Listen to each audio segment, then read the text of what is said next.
people make mistakes, well, even the people that we love. The last song really made me realize that film is what I want to do for the rest of my life. I love it.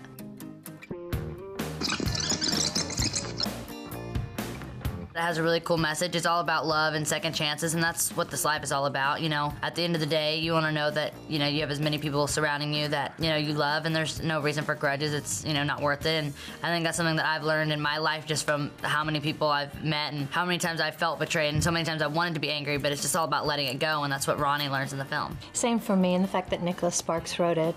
I've always been a big fan. He's so great and able to really inhabit each character, whether it's a 17-year-old girl or mother or father, and the relationships and mending relationships and broken hearts and first loves. I mean, I think all Nicholas Sparks stories people can relate to, you know, and this is the same. It's about first love, and it's about a girl growing up, and family and relationships, and very real emotions that people deal with every day. Happy families are all alike. Every unhappy family is unhappy in its own way. Is quoting Tolstoy supposed to impress me? I was really excited. I wasn't nervous. I think of it all as challenges and conquering those things, and I always want to give myself new goals, and I think that's probably why I've gotten to where I have, is just because I always want to do something new, and that was what this was for me. And, you know, my first movie was Hannah Montana, which just kind of was an expanded version of the show, so it was natural, but I think it was a good warm-up to, like, getting on the big screen and what it's like. But the last song really made me realize that film is what I want to do for the rest of my life. I love it. Come on, I'm just practicing Southern hospitality. Oh, really? Is that what they go hitting on strangers now? He's a really good actor, and in a weird way, we're kind of doing the same transition. He's trying to break out over here in the States from everything that he's done in Australia, and I'm trying to break out in, you know, a whole different world too, so it's kind of like we're on the same page with that. I had no idea really how big she was, like how big a star she was. So it was kind of good going into the room and not having preconceived ideas about what she was going to be like, and, you know, we could just go in and read, and it was good. No one has made me feel like you do, Ronnie. I don't want to lose you. Before reading the script, I was kind of nervous that he was going to just be the love interest and not really have his own story. And the thing that really attracted to me was he wasn't just the typical cool guy.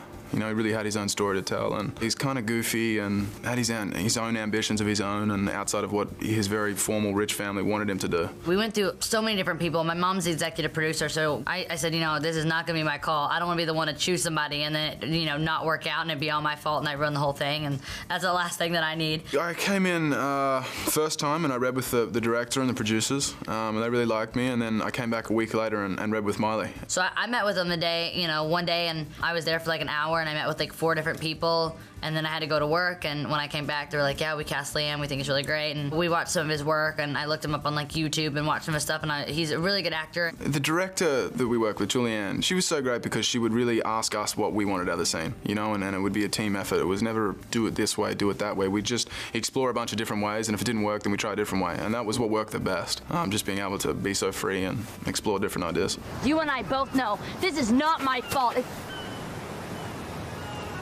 The good thing about the kissing scenes for us was the first day we shot was it was a scene where we're running through the water, and in the script there wasn't a kiss. So, you know, we turned up and weren't nervous about a kiss or anything like that, and halfway through the scene the director yelled kiss. I knew that we were supposed to do it and the director didn't tell him, so I looked like a freak, like I was coming on to him. So we were in the water, right, and they're like, all right, Miley, so you're gonna have to kiss in the scene. So then they keep saying kiss, and I knew what they meant because I thought they told him, and then she's over there cracking up behind the camera because she didn't tell him that we were actually gonna kiss in the scene. So I'm like trying to come on to him, and he's like, what's going on? And I'm like, no, we're supposed to be doing this. He's like, really?